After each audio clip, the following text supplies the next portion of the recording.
আরে তুমি না রিটায়ার করছো, তোমাকে ডাকে কেন? আরে এই রফিকুল্লাহকে দরকার হবে, অন্য কাউকে দিয়ে তো হবে না নেগোসিয়েশনের জন্য। এটা তো ওই লোকরা বুঝতে পারতেছে। যেতে পারবেন না। আপনি নিউজ দেখেছেন? দেখেছি। আরে চ্যানেল বাংলা অ্যাটাক করেছে, জিম্মি কাইটা স্যারের সাথে নেগোসিয়েশন করতে চায়। আপনি জানেন স্যার এই টাইমটায় প্রতিদিন মায়ের সাথে সময় কাটায়।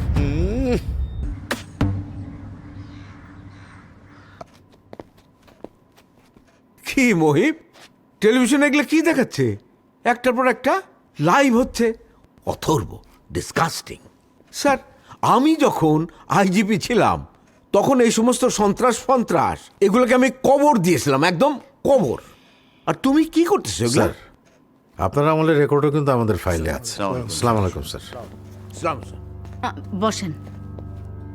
কি হে মিনিস্টার, কি অবস্থা? তোমরা হচ্ছে ইয়াঙ্গার জেনারেশন, তুড়ি মেরে সব সমস্যার সমাধান করবে, তা না এই আমাদের সবাইকে মানে পুরো দেশটাতেই তো ঝামেলা বাঁধিয়ে দিয়েছ।